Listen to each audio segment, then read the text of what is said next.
Parry Talks, welcome back. Thank you. Thanks for... I'm doing an intro. Oh, right. I thought you were going to do a clap.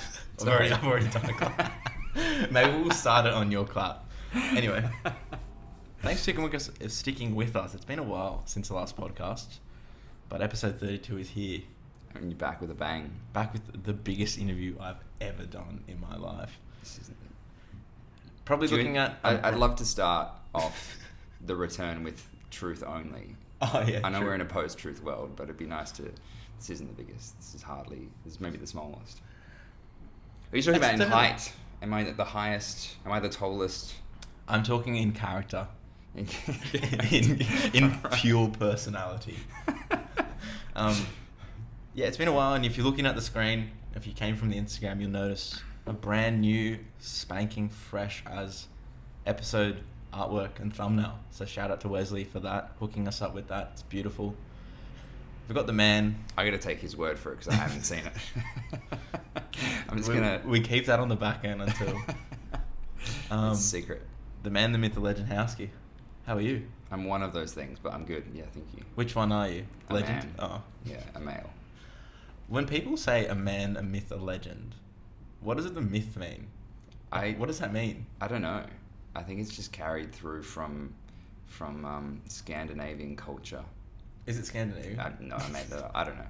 But we're 30 seconds in and we're already getting cancelled. Like I said, post-truth. No, I think it's a myth is like, for something to be a myth, it's not real, right? Or like it's assumed to be real, but no one knows if it is. Okay. And then a legend's just... But is it a legend in the sense that like you're a legend, like that guy is a legend, or is it legend in terms of like a tale? Like, you know, a legend. I think it's in that sense, yeah. Yeah. That's cool. I've never thought of I've that. never actually thought of it that way. Yeah.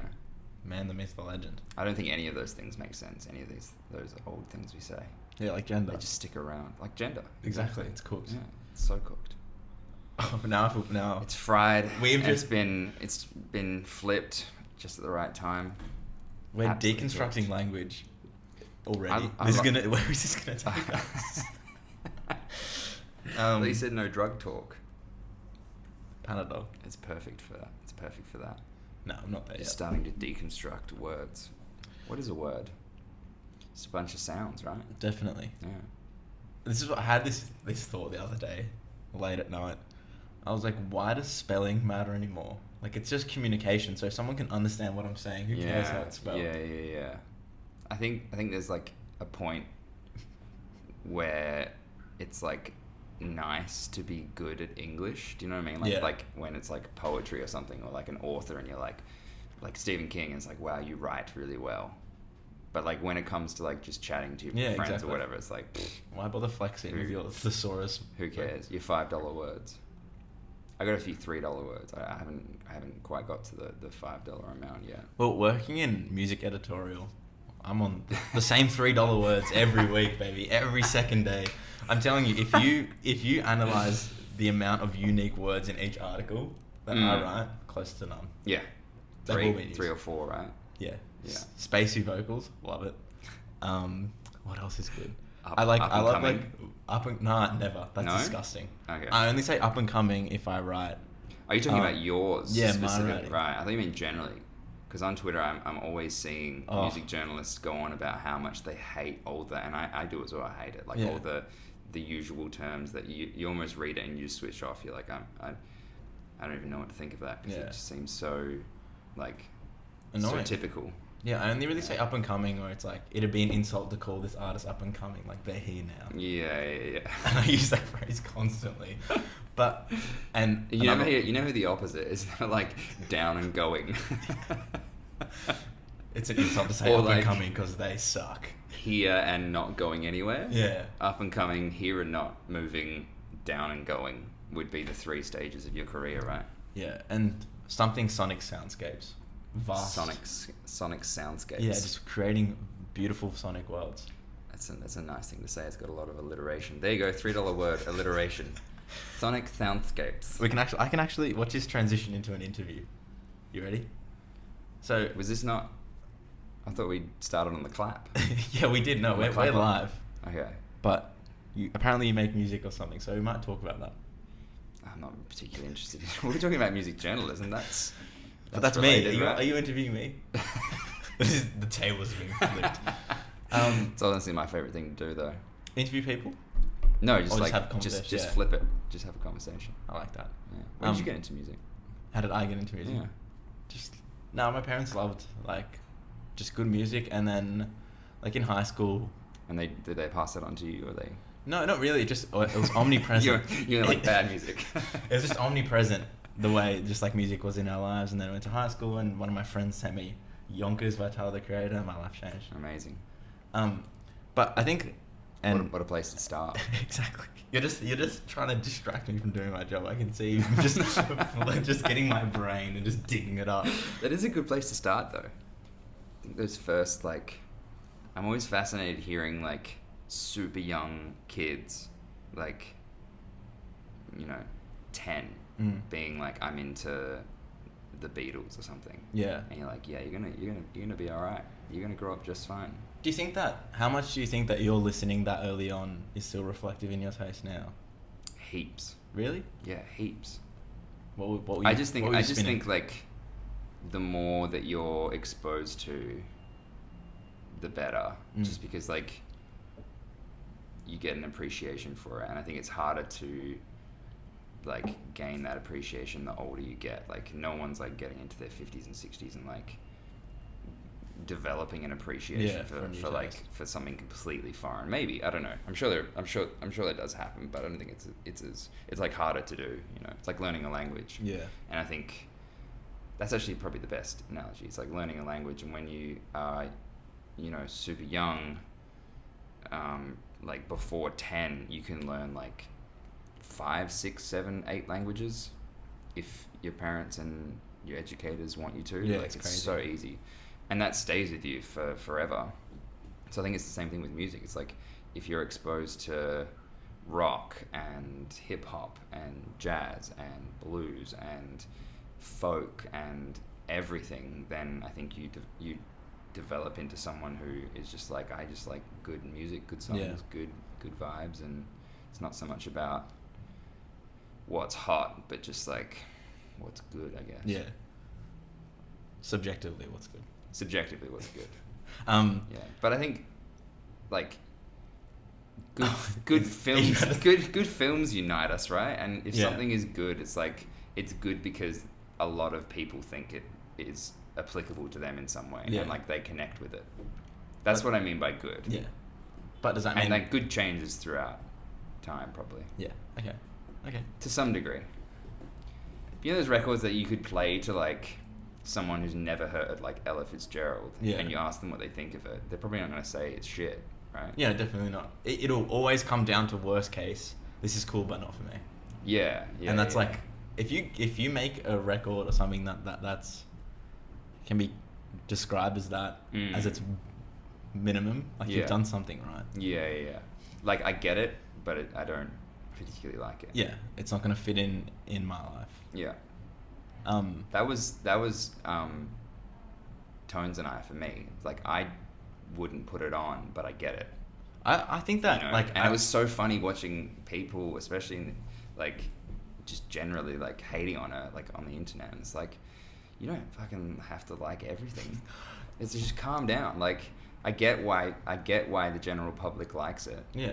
Just cool down. Why? It's okay. It's all right. You don't have to like everything. I don't understand how in any situation in the world you see someone being successful and making money angers someone else. Yeah. It's so confusing. And it seems almost exclusive to music because you don't...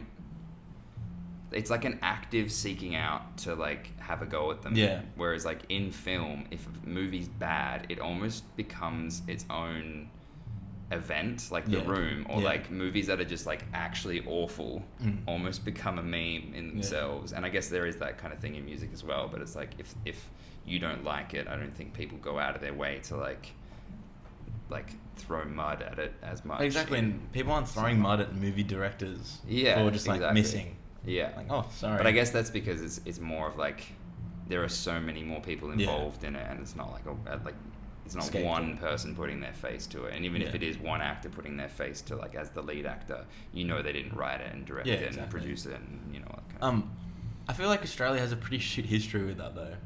There's Tall Poppy syndrome. Yeah, with totally. Having... If you just look back, like, it was probably Tones and I, then before that... Maybe someone's between Tones and I and Tash Sultana. And then the Rubens copped it for ages as well, for doing nothing. Yeah. And then it just, like, it feels like someone's always just getting blasted for no reason. It's so stupid. Yeah. I think Australians like success that doesn't look like success. Yeah. That it's like, it's going well, but the person who's successful, it doesn't look like they're trying. Yeah. And it just, there's something, I think we're suspicious of, like, authenticity. And even though something might be authentic, like, I think Tones is authentic. Yeah, of course. But even if it appears in any way to not be authentic, then people are just like, where'd this come from? You bloody told Poppy, be shorter. It's true though. It sucks. Shears out. I remember people used to shit on Tash Sultana, like online bullying. Yeah. I was like, what's the...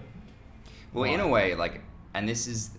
I've been thinking about this recently, of, like, if my project blew up, I would almost expect it to be hated, because of all, like, most of the Australian acts that have blown up have some form of, like, intense online hate. So you kind of get that with the territory. Do you think it's more non-male oriented though? Probably. Yeah. Probably. I'm just trying to think of... But, I mean... Yeah, I mean, there are a few male artists I can think of that get similar hate for being successful. But, yeah, it's definitely not... It's definitely not the same sort of caliber. Yeah. I'm genuinely, like, going into that, like abusing females online. Some of the shit I read on Twitter, I'm just it's like, cooked, what are you?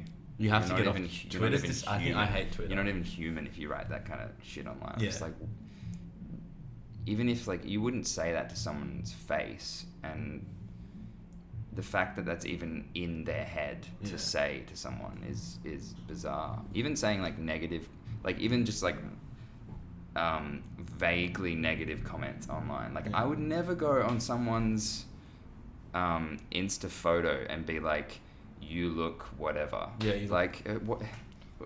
Who's that helping? If you don't like something, just... Actually, the best summary of abuse on the internet was from Ricky Gervais. He's like, the internet is just like the town hall pinboard. Yeah. So where you'd go, like, back in the old times, you just, like, everyone would just pin shit up on the board and be like, I'm doing yoga classes if you want to come to yoga classes. They still have them all in country towns. Yeah, totally. I mean, olden times. It's probably not that far back. But, like, he's, like, abusing someone online for something that's not directed specifically to you is like going up to one of these boards in the public square, looking at a sign that says guitar lessons, pulling it off and be like, but I don't bloody want guitar lessons. Tyler tweeted something ages ago that was so edgy. That's like the total opposite of that. He's just like, LeMayo, why does cyberbullying exist? Just walk away from the keyboard. Which is hilarious, but, like, it's so ingrained in it. Like, that was in, like, 2013, but it's so ingrained in our culture now that, like, you can't. It's like... But I think, look, watch your segue. Obviously, like, with the Killers Like a Version you did. And Killers is such a controversial band where, like, my partner Katie fucking hates the Killers. Nothing to do with the cover. Just, like, they're just such a controversial band, and then picking such a controversial song to cover for Like a Version. And it became inevitable that someone was not going to like it, especially in the Like a Version comments are cooked. Definitely. Did you go reading them, or were you just like, just do Like a Version, put the phone away, and that's it? No, I read every single one. You're a man of steel. I read every single one. Yeah. That's dangerous. It is dangerous, but... How did you cope with it? I was actually okay. I found it funny. Yeah. Okay. I just kind of laughed it off. Like I'm naturally self-deprecating, and that's how I kind of deal with my emotions anyway, is to be self-deprecating. To see someone else be self-deprecating towards me, it's comforting. What would be no? They're not being they're being abusive. They're giving the deprecation on my behalf. I just laughed it off. Fair. Yeah, but like, I think the reason I chose that is because I knew it would be a risk, but I also didn't want to, like, I mean, how often do you get to do like a version? And it's like, I didn't want to do one that was forgettable. I didn't want to like just do a cover of a song. I wanted to like fuck with something. Yeah. And fuck with something that people liked, just to like ruffle their feathers and then get a reaction, but not in a manipulative, calculative way.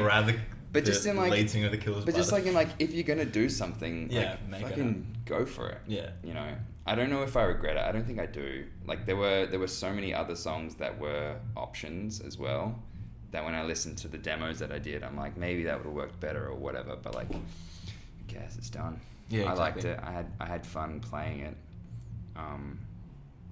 And yeah, I mean, those are always when I was going through and deciding what I wanted to do. I think I watched like 100 different Like versions, and the ones that I gravitated towards were the ones that were in a completely different genre to the artist, and they took the song and like fucked with it and made it entirely their own, like to the point where it almost didn't sound like it was that song anymore. Did the instrumental, it's like, what's going on here? Yeah, I mean, those aren't the ones that I like the most. Yeah, exactly. I'm not gonna like rip on them, because like it is like, to some degree I understand that you want to, you know, do a cover and give something that people are familiar with, but at the same time it's like, yeah, it's not as fun, and it's not pushing the envelope, and it's not I think to summarize, I think you have to take a risk. Yeah, I think you have to take a risk. That's what Like a Virgin's about. Yeah. Anyway. Yeah, it's like a version, not exactly as the original is. Yeah, exactly. One of my favorite Like a Virgins is Matt Corby's Chains. Yeah. Oh my god. So great. Just like he's the best. So great. I make the argument that he's the best Australian artist. Just full stop. But anyway, I wasn't trying to have this big argument. But I'm not going to disagree. Because like, I'm in terms of just like, when Corby drops an album, it happens. It's like, it's always a moment. Yeah. Because he's just like, he can do anything as well. His songwriting is just so, I don't know. I need to think about that. I'm obviously a massive Corby fan. He's just so beautiful as well. He is beautiful. His eyes, I'd lose. But he is beautiful. Where I was going with that, I don't know about the best though. It's a huge goal. I think he's the most talented. He hasn't for me. Sorry if he's not gonna listen to this anyway. So mate, who knows? He didn't give a shit. But I think for me, he's the kind of guy that you'd look at and be like, if you could get out of your own way a little bit, like the songs you could write would be like would change the planet, you know.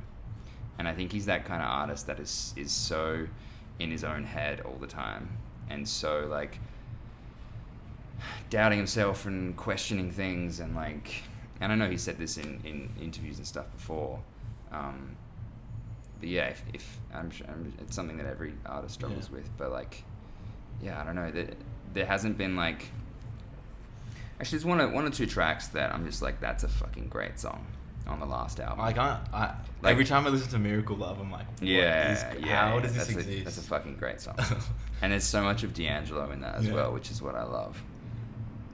Yeah. I should have a weekly Matt Corby podcast where I just get a guest on and we just talk about how much we love Matt Corby, because he's just even the album before that, Tellerick did not get the love it deserved, because that was just like, the drums on that album were just, I know, man. Anyway, so fucking good. He played most of it as well, right? Yeah.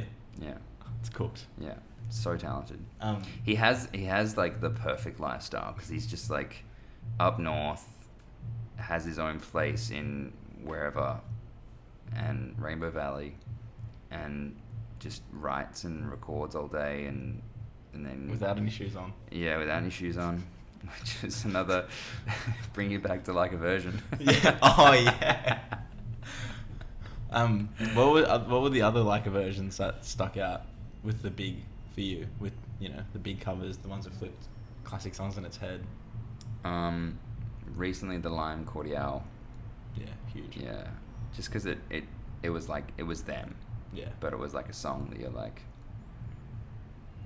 obviously wasn't so far removed, but was like it was still the song, but it was like Lime Cordiale's version of the song, which is what you want. Yeah, and I think that even though you're 2 singles deep, and even an artist like that, I think it's a big credit for the personality to be on show through the music. I'm not talking about through social media gimmicks or doing this, causing controversy, doing that, but having music that it feels like I'm getting to know Hauskey as a person so intimately through the songs, and same as Lime Cordiale, through their vibe and energy and through just the way they pull their guitars or whatever. I think that's a big credit to what's made your music so sticking at the moment. I mean, it's scary. Like, it's very scary to like be open, you know. Like, yeah, I put up a song about growing up in a cult the other day, and like that was like, as soon as I put it up, I was like, fuck, I gotta take that down. That's TMI. That's way too much. Yeah. But it's also like, but then I second guessed myself. I was like, but that's what it's fucking about. Like, it's about stories, and it's about songs and real shit that's happened to you. Like, one of my pet peeves is writing either for myself or with other people and not having anything to say. It's like no stories. It's like, why are we writing music if we don't have anything to like? And I know there's like, you don't fucking need that when you're making house beats, or trap beats. You don't like that's a different thing altogether. But if you're like writing a song, it's like, I don't know. For me, I love stories, and I love like getting into the passion of why someone is in music in the first place and what someone has to say, and if there's nothing there and there's no stories and there's nothing they want to get off their chest, then it just feels like dead. You know. And I always go back to like, I love drawing parallels with film, because it's like more visual, but like imagine a film with no story. It's like it's just kind of like, what the fuck is going on? What am I watching here? Yeah, exactly. I guess music is a bit different, because like if you do put on a house beat, it's like you can feel the frequencies and it feels good. But but then that's the narrative in itself. Yeah, true.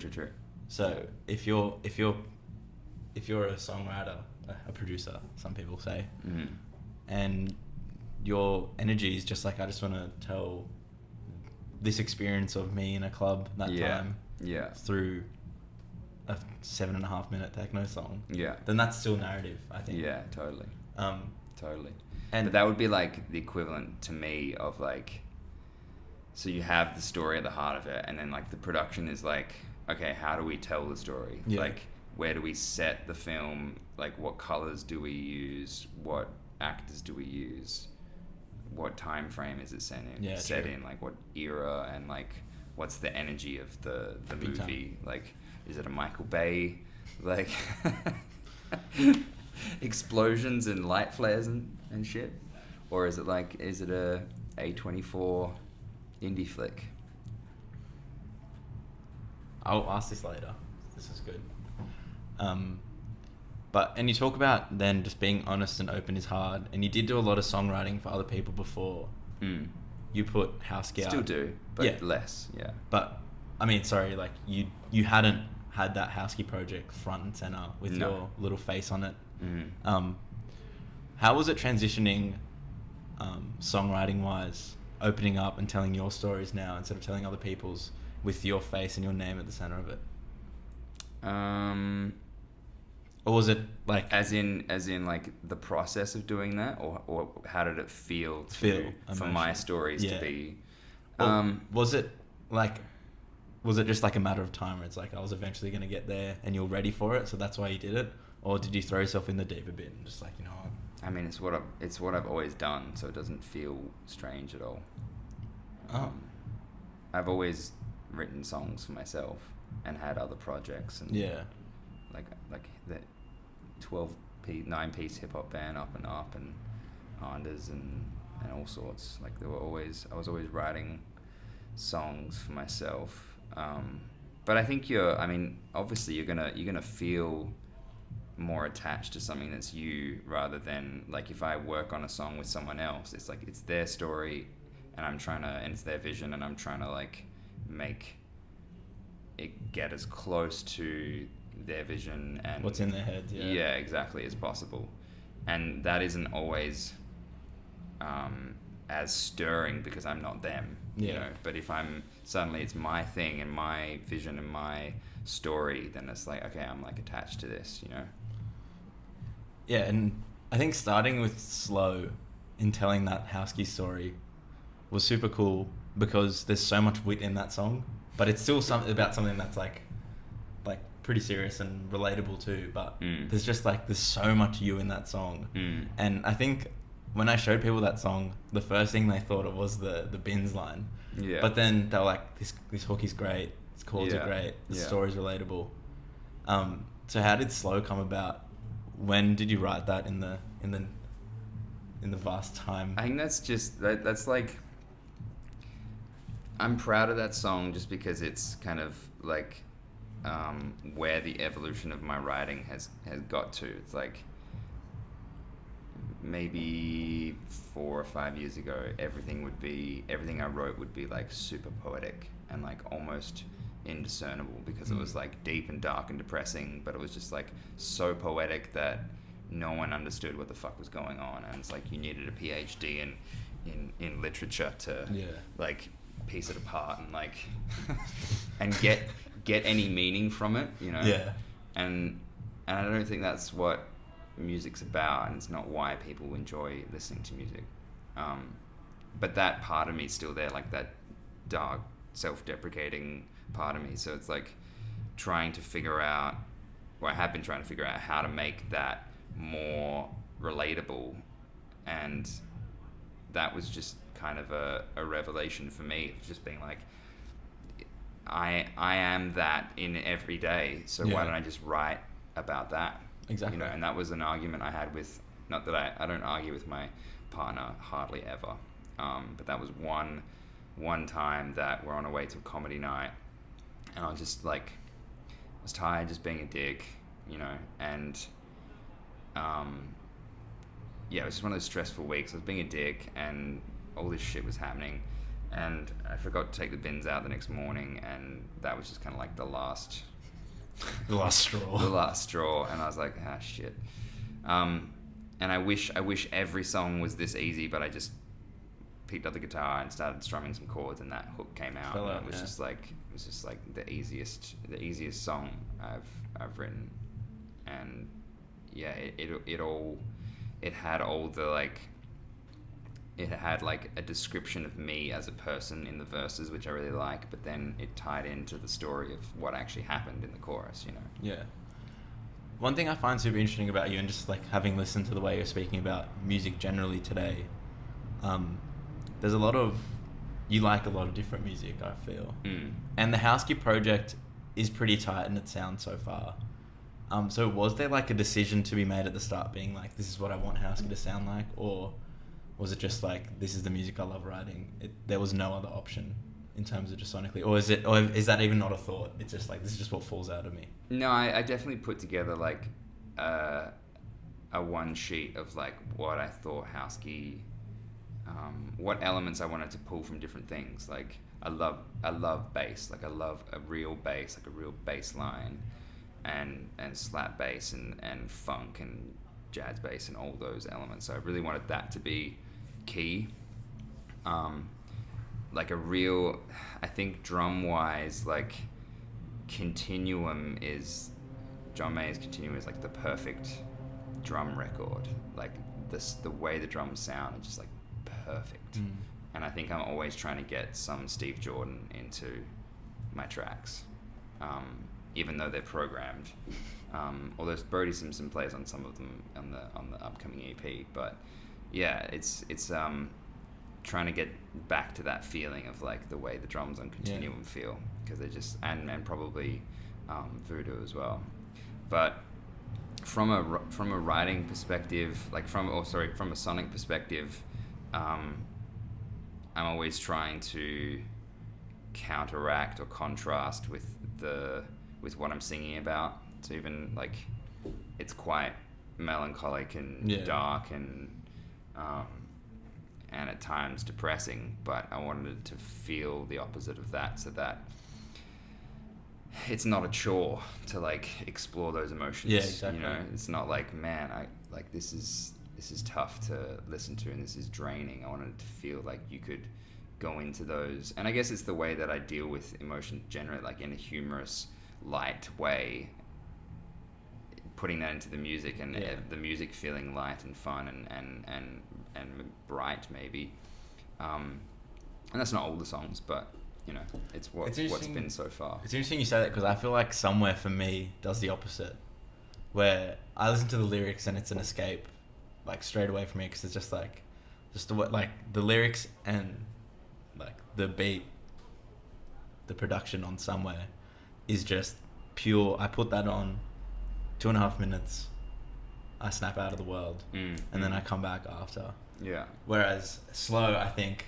oh, this is so nice, and then if I actually listen to it, I'm like, oh, sheesh. Yeah. But Somewhere, I feel like it's just this like escapism heaven. Yeah. Especially with the film clip as well, it all comes together just to be like just so, especially in these times. Yeah. So I think that's super interesting. You say, like, I don't see any contrast between the lyrics in Somewhere and the beat of Somewhere. It's just interesting. Welcome.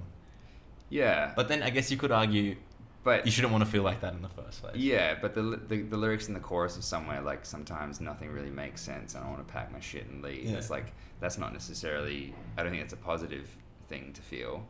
You know, that emotion that I have of, like, I want to escape the things that I'm dealing with rather than deal with them. Yeah. I don't think that's a necessarily positive thing, even though in 2020 I think it's necessary. A bit of escapism doesn't hurt. Yeah, no, I agree. But yeah, that came from just like 3 weeks in lockdown, you know, cool. And just being like, and not only like, I think the hardest thing for not just artists, because I hate being like, oh, artists are like their own thing. I think the hardest thing for highly empathetic people in 2020 is like feeling the emotions of the world and being definitely. Like, fuck, there's so much shit going on right now and so much pain, and I'm not really going through a lot of it. Like, I'm not going through the same degree that someone who's actually lost someone to COVID is going through. I'm not like a black person in America. I'm like a white dude in Sydney who's like, you know, trying to write songs and just in lockdown. Like, lockdown's obviously, you know, horrible, but it's not as bad as like losing someone to COVID. Exactly. You know, so it's like, but at the same time, being a highly empathetic person and sitting on your phone and seeing all this stuff every day, you feel for those people, and it just like brings you down, like, incredibly. That's what so it's such a struggle for, and like I say, it's not just artists, it's anyone who's like a highly empathetic person. And even when we walked in today, he asked me how I was, and I said, is it selfish to say good? But it is a bit like that, and especially with the information era that we live in, it's like, will we ever be able to just live with pure mindfulness or pure presence, just given that we're always... It's a balance, man. It's such a balance. Because it's like, I think empathy is important, but if you are so empathetic with everything that's going on that it depresses you and you can't do anything, then you become useless and almost like complicit in not doing anything about it because you're so depressed by it.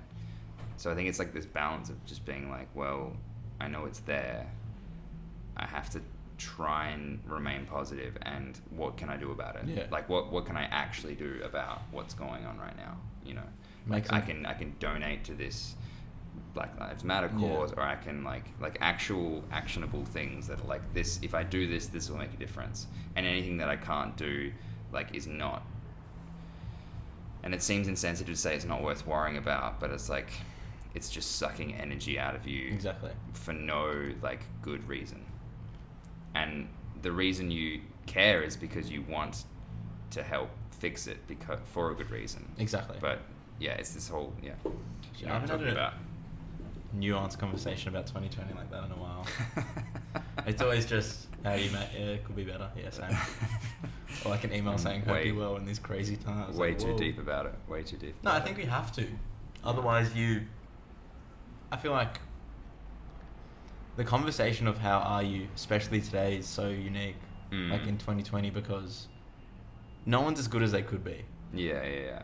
But at the same time, a lot of people are thriving in the circumstances. With a bit of external pressure, some people just blossom. Yeah, it is the weirdest time, because for me, like, I pre 2020 and pre moving to Sydney, I was living in a van like for a year and like trying to escape capitalism and trying my best. We've to, all like, tried that. Yeah, like just trying to run away from everything and like living in the south of living in the south of WA on a farm and just like being a hippie. Yeah. You know, but then and like no money. Like I had no money, no cash, no nothing. And in 2020, I'm probably like I finally have some sort of resemblance of a music career, and my family is the one going through like the worst shit.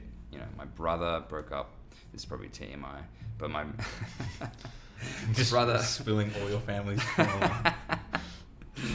Anyway, yeah, I probably shouldn't go into the details, but it's been like an insanely intense year for everything.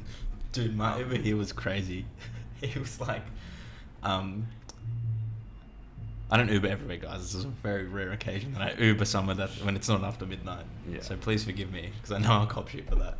But I was just in the Uber, whatever, and he goes, I've done so much reading about these things, these masks, and I'm like, oh god, here we go. He goes, guess what the average age of someone dying from COVID is? It's older than the life expectancy. I'm like, no one cares. Like, we know why, and like, it's a pandemic. And he's like, he's just talking about how like he used to go to raves and no one used to give a shit.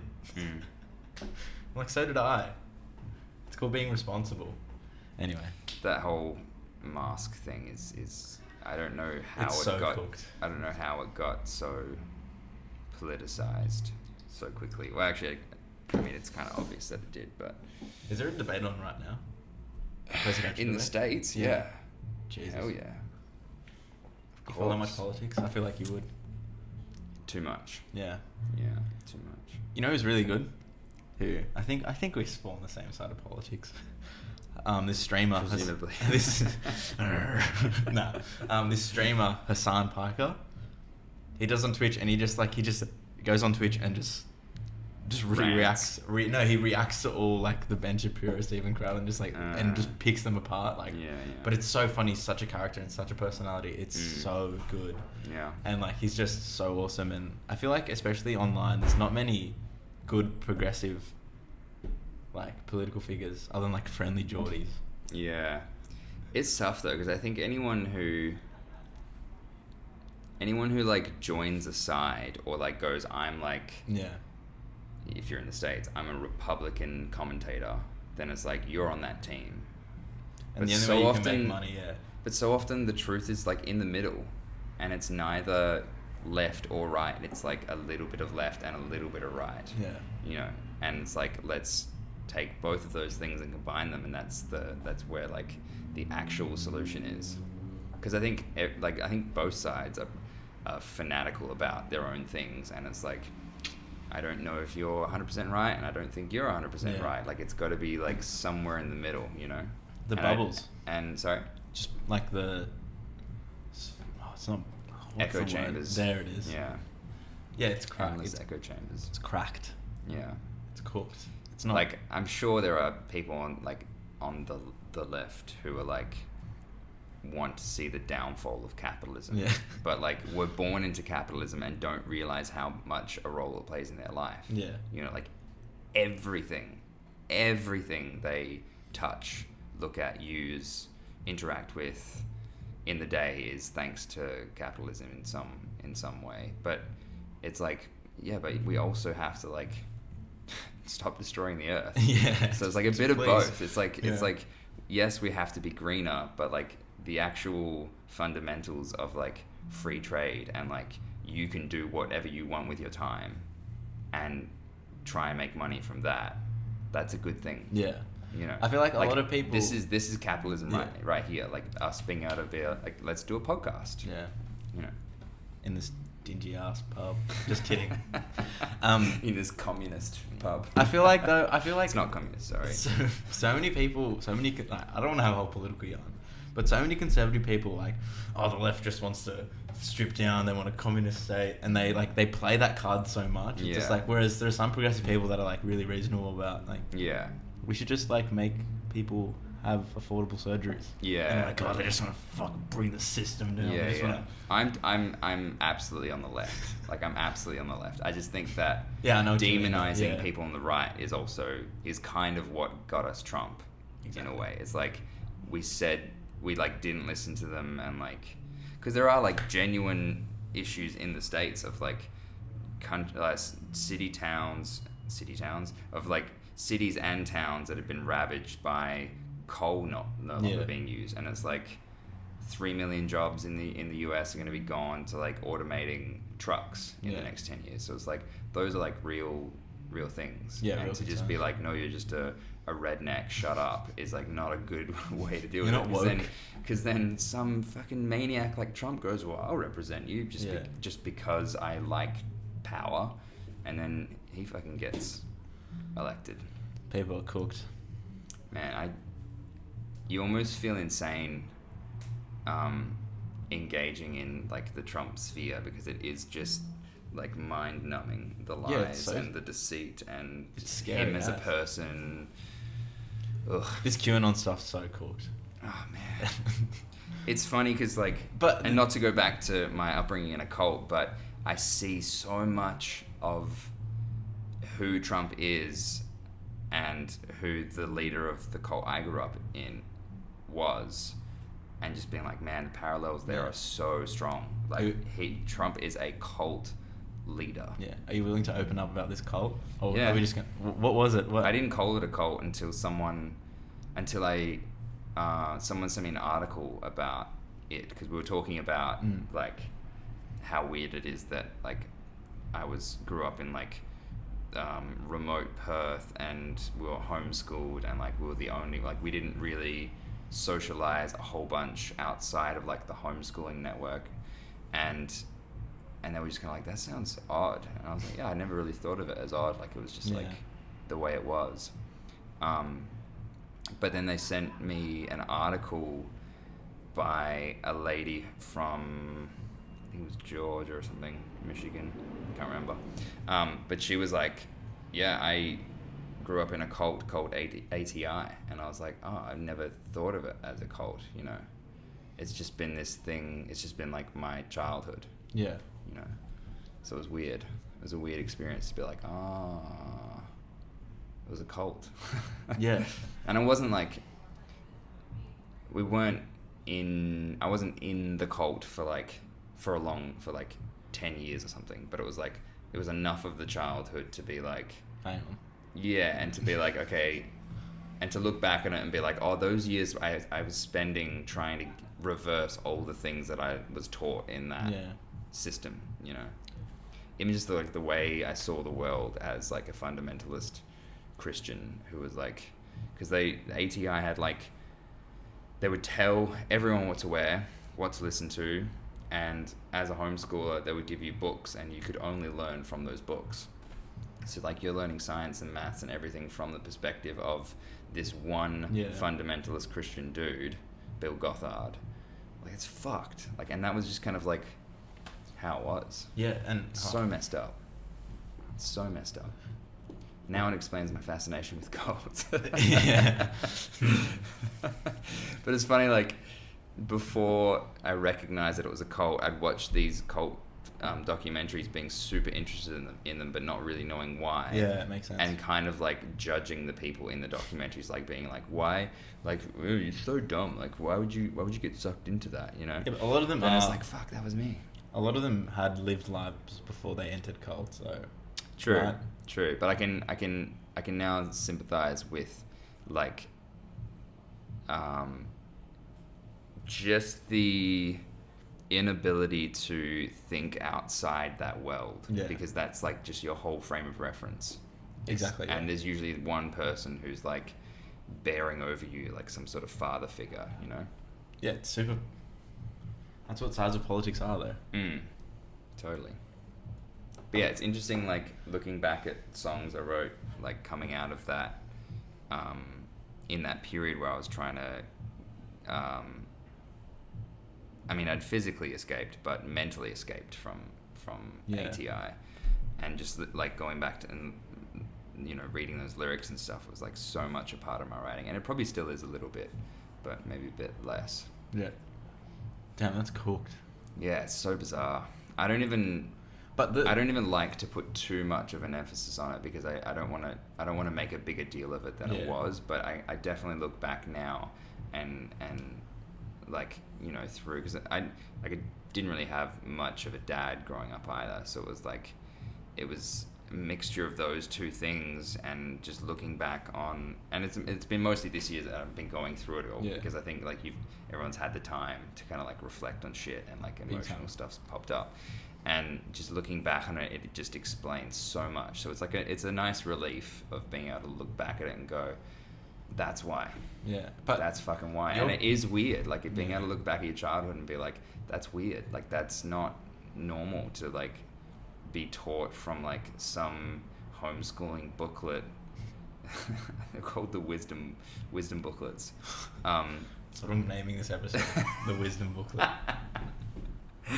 And it's just like, you know, I'm a bit of a loser and a bit of a awkward guy, and so it explains it now. It's like, that's why. Like, I had that period of being like, I don't really fit in anywhere. Like, I don't really have, like, my people. Like, I don't get along. Like, I don't like AFL, and I don't like, in Australia specifically, it's just like, I don't like, I don't like have like my crew, and I'm always moving around as well. So, like, I didn't have like a base, and to be able to look back on that and be like, oh, that's fucking why. But all explained. I don't hate AFL, by the way. That self-awareness is so, like, rare in people, being that self-aware about what's changed their brain patterns and that sort of thing. So your brain's probably so powerful for it now, though. Now that I hope so. Well, I don't think many people get to that point of the worst word, but enlightenment. I think it just comes as a result of, like, writing songs about yourself. It's like, it's naturally self-reflective. Yeah, exactly. You know? And that's why I think music in general, but specifically songwriting, shouldn't be this this, like, taboo, or like this specialist thing that only songwriters can do, and you can only do it if you're, like, have a career. Like, it's therapeutic. You know, it's a good way to, like, sort through your emotions and sort through your history and be like, what the fuck happened there, and, like, figure out, you know, the only times that I cry is in a song that I've written. Yeah. TMI. Because no, that's not TMI. That's not TMI at all. But it's like a great way of, like, I know exactly what you mean. Like, getting it the fuck out. And as an Australian male, you don't have a lot of those outlets. So being able to have that ability to get shit out. Like, I look at my dad and I'm just like, man, you got so much shit that you just have to, like, sort through. It's the times as well. Like, if you said the word therapy in the end, it's like lobotomy. Straight through the nose. Just clean him up a little bit. Yeah. But, like, I don't know. I think it's now that it's the perception of therapy's changed entirely. It's Has like, it though? I think so. I feel like that so. It's starting to, at least, like, especially this year. It's like I only say has it though. Making it, you know, the government making it covered is like a big thing. It's like, this is as important as like making sure you're eating healthy and exercising and don't have cancer. Yeah. Like it's on par with all of those things. I always question like internally whether therapy is destigmatized now or whether homophobia still exists and stuff, because I recognize it in my bubble. Yeah. And I get caught in that Yeah. like, and all my friends said like the inner west, Mm-hmm. you know, progressive, like look how wholesome this area is, Yeah, without that's actually fair. thinking about what someone else might be thinking. So I always question like, is it just because I'm seeing my friends' Instagram stories that are opening up? Yeah, it's such a good call. So always like, so it's a cult in itself. Yeah. It's all a cult. I mean, therapy A as a positive cult. cult, Yeah, yeah. therapy as a cult is a great thing. But yeah, I always check think it's- myself in that bubble. Yeah, I think it's starting to be less stigmatized big time. though, which is great. Mental health. Yeah, Super and great. yeah, because so many people don't even know just to like write feelings down at the end of the day, how powerful that. Yeah, Journaling. it's insane. Yeah, I mean, I guess writing songs is my journaling, but yeah, it's so handy, and it, you know, it's funny because every time Are You Okay Day pops up, I'm like, this is like well intentioned but a bit maligned, because you go online and you're like, everyone posts like a story, Yeah. like make sure you ask your friends if they're okay, da da da da da, and then you go in and you're just like, how many people have you asked that today?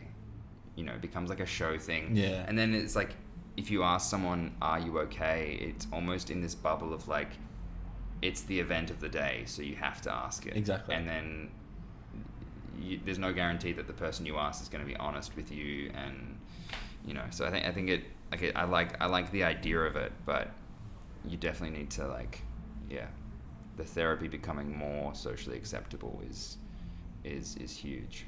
Big time. Huge. 2020, am I right? Yeah, but even then, like, it's so weird saying 2020 because like It's years, gonna be 2020. yeah, because years are just like a human thing. Yeah. It's like we were just like, yeah, the year starts here and ends here. It's like, does it? Constructs, baby.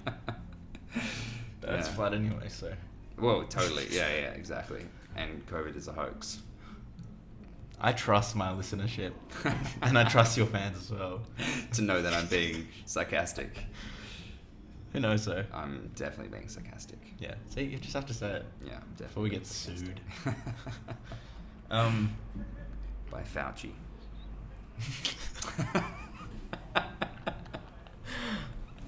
Next week's episode, this cool three-piece band called Gouchy from Sydney. Keep your eyes out for that one.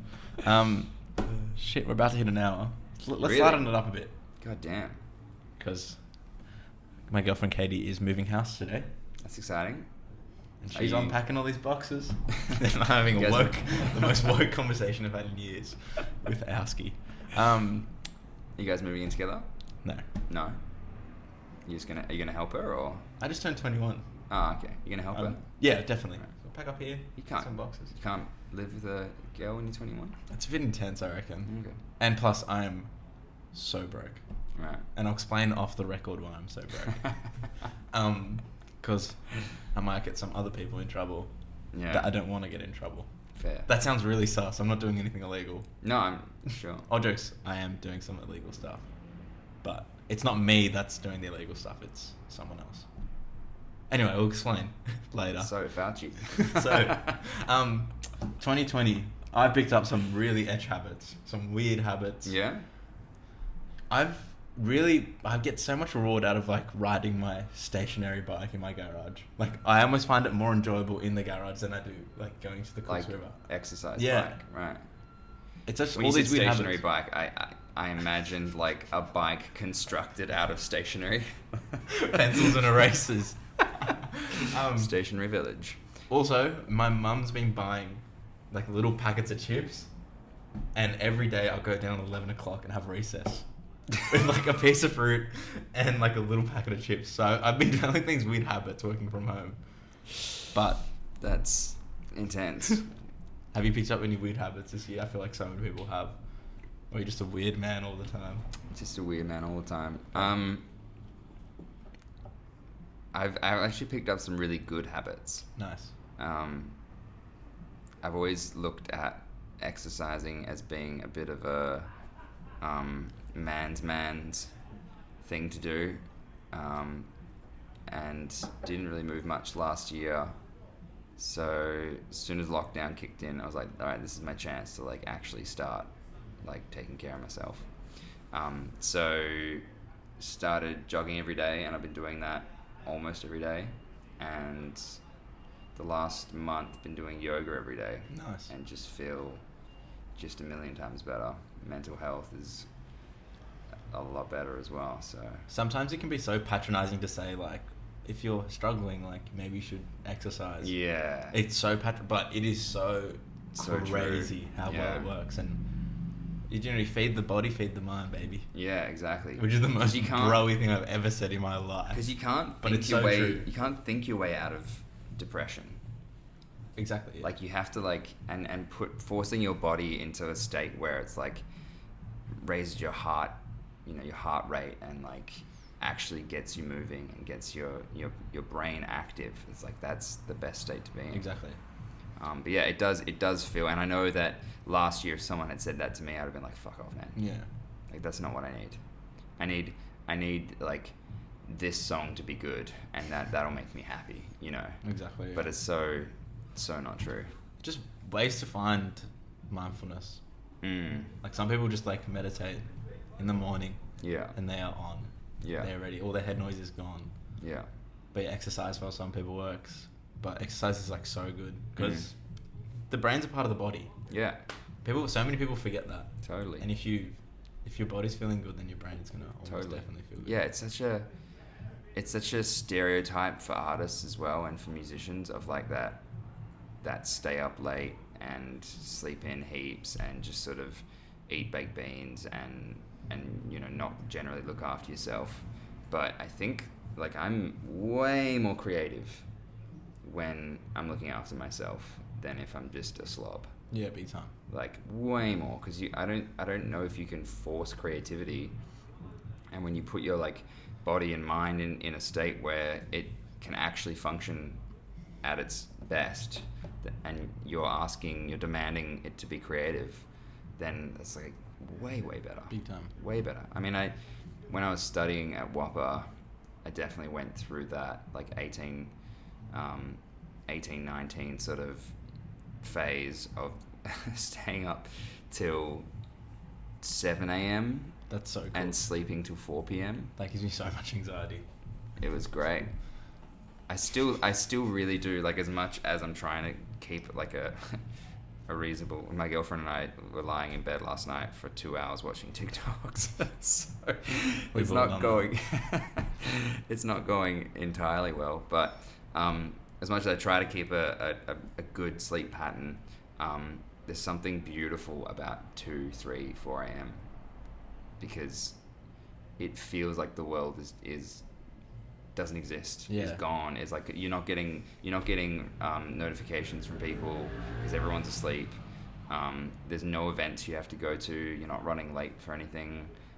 You can just be, and you just feel like you're in this zone of just like, I don't have to do anything. I can just be here and be creative. Exactly. And it's still my favorite time. It's just a shame that like if you're up till 4 a.m. then your brain's just slowly bashing. Yeah, you're not going to make that 10:30 podcast, Is that what happened last night?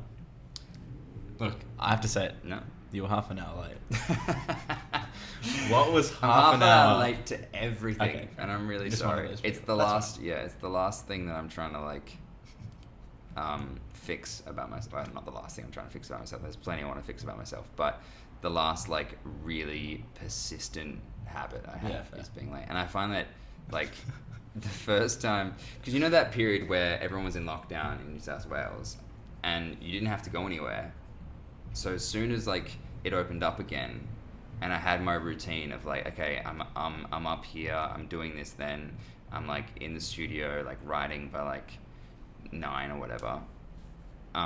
having like a thing to go to was suddenly like I have to think about like the time it takes to get there, and that was just so weird for me for a period. Like after coming out of lockdown, I was just like, this is strange. Like I have to think about like the travel time to get to this thing, because it was for a period it was just old Zooms, you know. It was just like 2 minutes, okay, cool, Zoom done.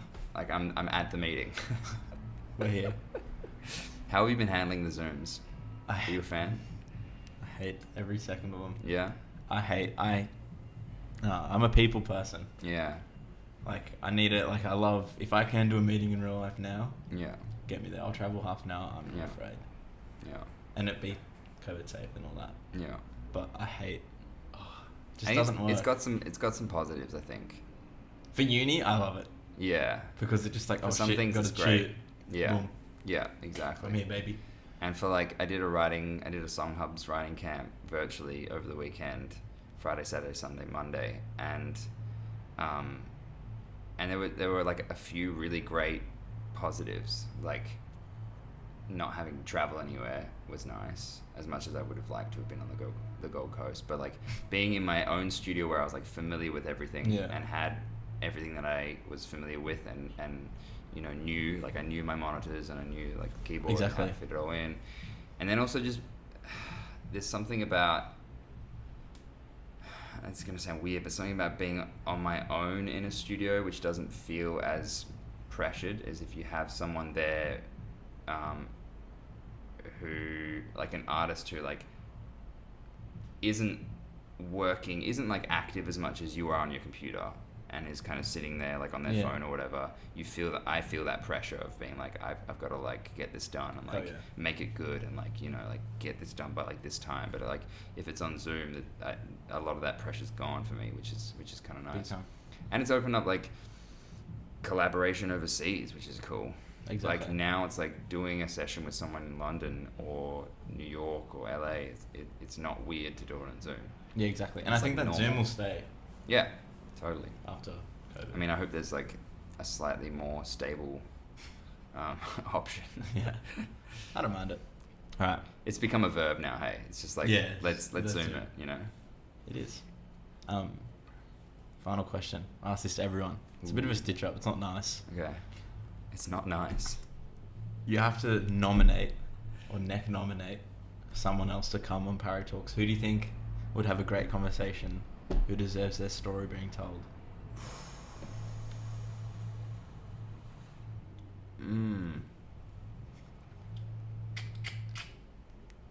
If I pick someone you have already had on, does that still count? Yeah. That still counts? You can, yeah. Okay. Who do I think you should have on? Oh no, you can suggest someone that I've already had on, because maybe they need another episode. Does that mean I could get invited back? Although once you listen back to this, you'd be like, I'm never having it back again. He almost told me about his brother's breakup. Fuck, I'm on the spot. I'm not good on the spot. It's the worst question ever, see, I told you.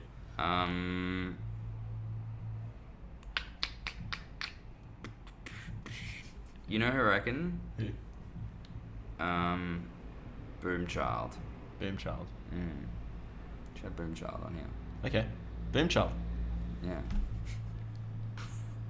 They're up next. I don't know.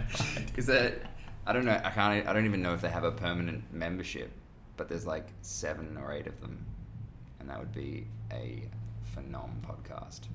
Just pass the mic around. Yeah. What's your name? It'd be like having a podcast with a school class. I was gonna say Australia's Brockhampton, but 111 or Australia's Brockhampton. Sorry. 111 or Australia's Brockhampton. Sorry, yeah, but we can have multiple, can't we? No. We can have multiple.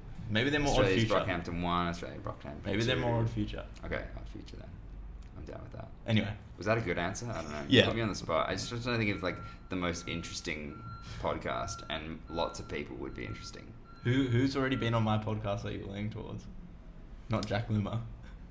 You know, I was assuming like you'd had like young Franco and stuff on. No, I hadn't. No? Young Franco could be cool. Yeah. Parry Talks. Yeah. Thanks for listening. It's an epic one. I like it. Thanks for That's coming on. alright. My pleasure. Woo! That was fun. Gotta rethink the audio.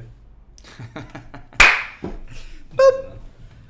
Thanks for having me, man. No walkers, mate. That was awesome. Good times. I don't even know why I wrote notes. I knew we just go.